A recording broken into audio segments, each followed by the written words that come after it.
Assalamualaikum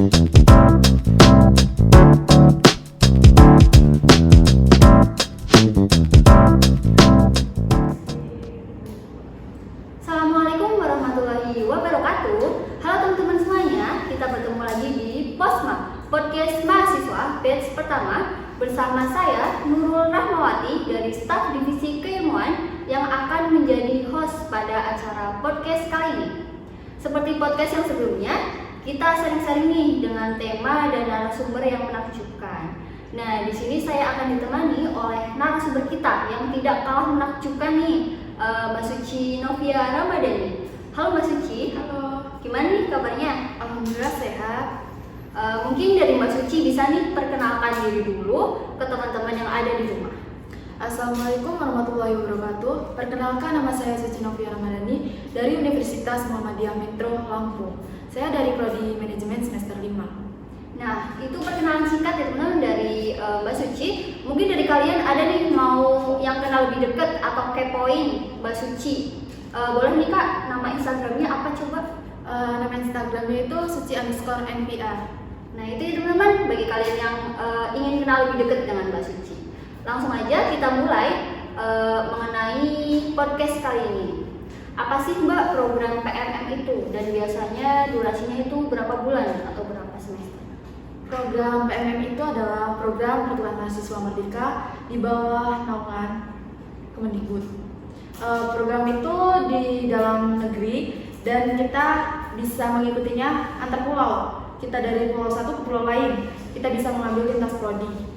Nah mungkin itu ya teman-teman terkait apa sih itu PMM, kemudian durasinya itu 1 semester atau kira-kira 4-6 bulan. Kemudian syarat-syarat apa yang harus dipenuhi untuk mendaftar PMM? Syaratnya yang pertama itu berstatus aktif, terus belum pernah mengikuti PMM 1 dan tidak terdaftar di program kampus Merdeka ya. Terus tidak pernah menerima sanksi akademik maupun non-akademik. IPK minimal yang ditempuh itu 2,75. Terus memiliki BPJS, memiliki surat izin dari PT penerima sama orang tua. Nah, mungkin bagi kalian yang mau ikut nih terkait kegiatan PMM, boleh mulai sekarang kalian siapkan syarat-syaratnya dan jangan lupa untuk selalu pantengin info-infonya, takutnya dari kalian tuh ketinggalan.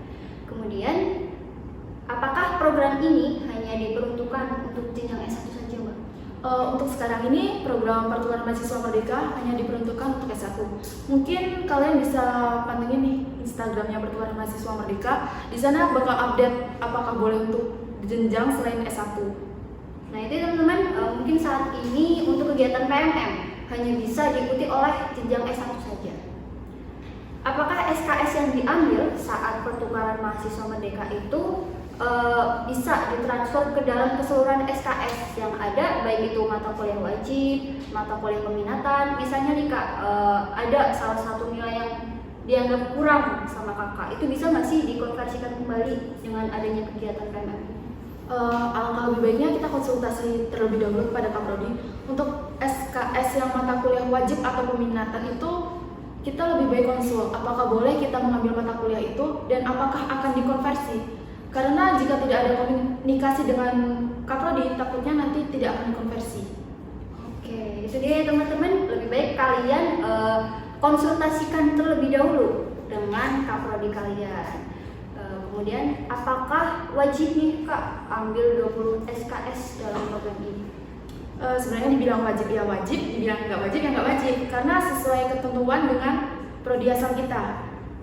Tuh. Untuk lebih jelasnya kita konsultasi dengan Kaprodi. 20 SKS itu boleh tidak kita ambil semua atau kita akan mengambil hanya 15 atau berapa.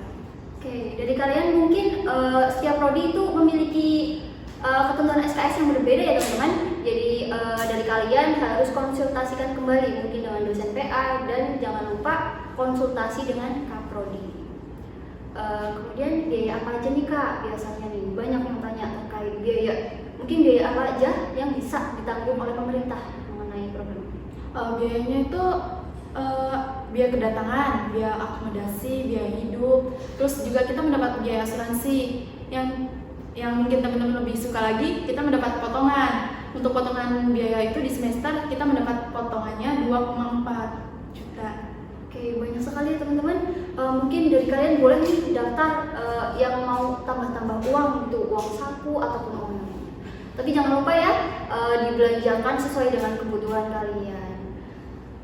Kemudian Mbak Suci nih, apakah kegiatan ini berlangsung mahasiswa diperbolehkan mengikuti kegiatan KM yang lainnya? Mungkin maksud di sini tuh ketika mengikuti ini program PMM boleh nggak sih ikut kegiatan yang lainnya? Yang saya tahu, kita mengikuti program PMM itu hanya PMM, tidak boleh kita mengikuti seperti magang ataupun kampus mengajar, itu tidak boleh. Kita hanya diperbolehkan untuk mengikuti satu program dari KM. Oke, jadi teman-teman tidak boleh ya untuk mengikuti kegiatan kampus merdeka yang lainnya. Jika kalian sudah mendaftar kegiatan PMM dan kalian keterima dalam program ini, berarti dari kalian nggak boleh nih ikut KM yang lainnya seperti magang ataupun studi independen yang lain. Kemudian misalnya nih dari kita masih bingung terkait PMM, kemana sih kita bisa bertanya terkait kendala yang kita alami?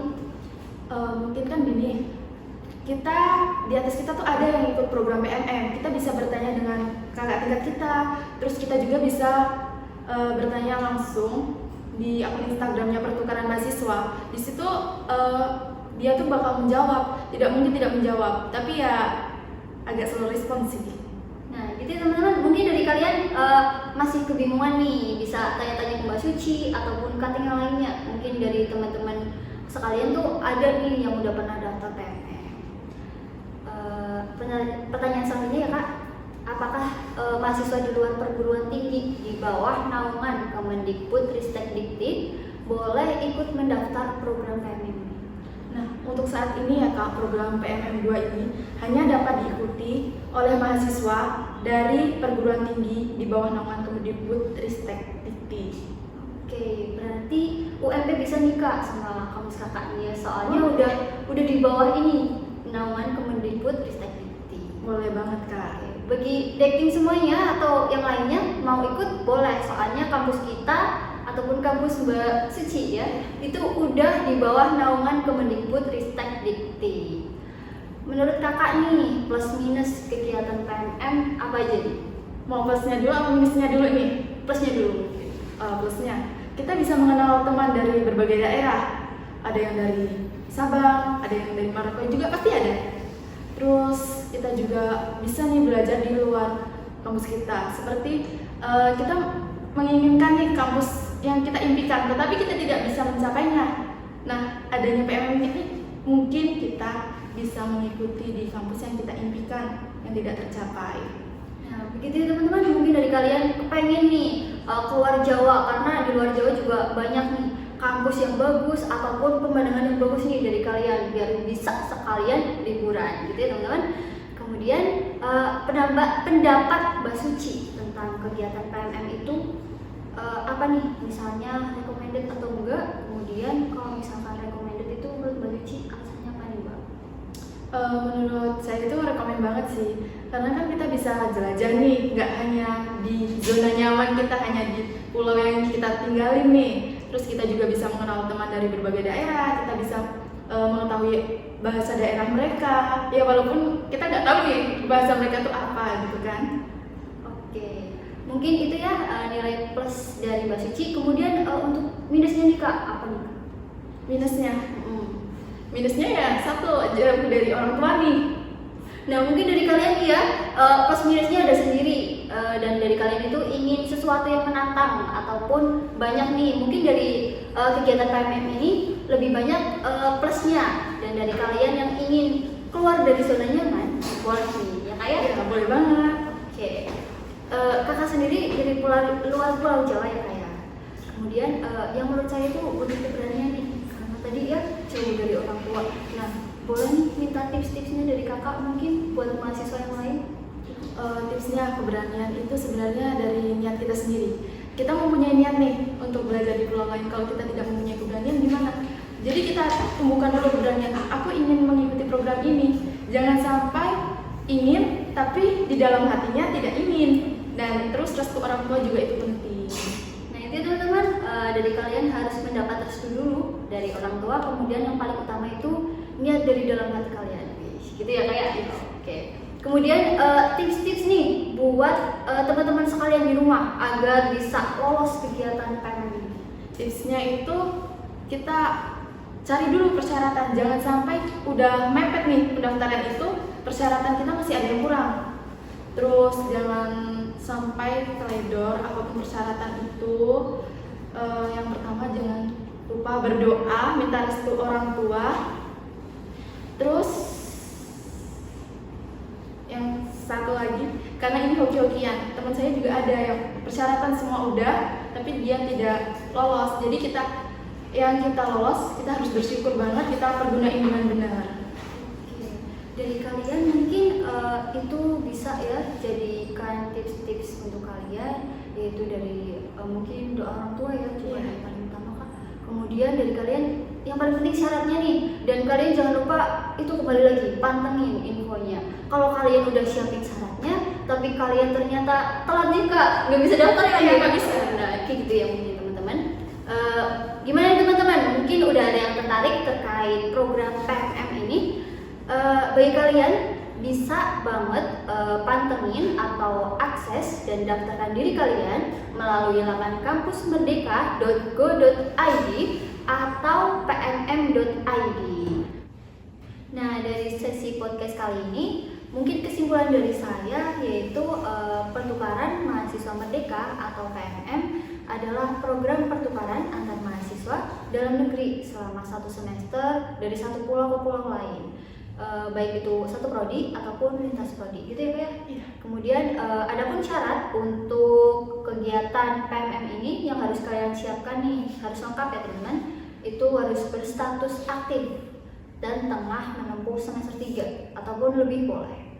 Kemudian belum pernah mengikuti PMM sebelumnya dan tidak sedang terdaftar aktif dalam program Kampus Merdeka yang lain. Kemudian tidak pernah mendapat sanksi atau hukuman ya teman-teman dari pihak kampus, baik itu akademik maupun non-akademik. Mempunyai surat izin dari universitas pengirim, kemudian memiliki surat izin dari orang tua atau wali dari kalian. IPK minimal berapa tadi Kak? 2,75. Nah itu teman-teman, mungkin dari kalian yang IPK-nya kurang nih, mohon maaf banget, belum bisa. Mungkin kalian bisa nih maksimalkan di semester yang selanjutnya. Kemudian dari kalian harus memiliki rekening BRI atau BSI atas nama kalian sendiri. Mungkin yang belum punya, kalian bisa bikin ya teman-teman sebelum tenggat waktu yang sudah ditentukan oleh pemerintah terkait pendaftarannya ya Pak. Jangan sampai ketinggalan. Kemudian memiliki BPJS atau KIS. Yang terakhir, bersedia mematuhi ketentuan PMM dan bersedia menerima sanksi apabila dari kalian tuh melanggar. Mungkin dari Kakak ada tambahan? Mungkin itu yang tertera dari program kampus pertukaran mahasiswa ini. Ya mungkin bisa dipantengin terus di IG-nya pertukaran mahasiswa. Nanti bakal diupdate terus sih apa aja yang syarat-syaratnya, terus apa aja ketentuannya pasti ada update terus.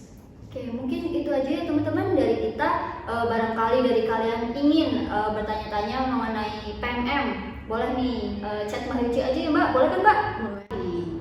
Nah teman-teman sahabat Posma sekalian, jangan menyerah, ambil resiko, bermimpilah lebih besar, dan jangan lupa untuk selalu tonton podcast Posma yang selanjutnya. Akhir kata dari saya, Nurul Rahmawati dan rekan saya, Suci Novia Ramadhani, kami pamit undur diri. Sampai jumpa pada podcast yang selanjutnya. See you!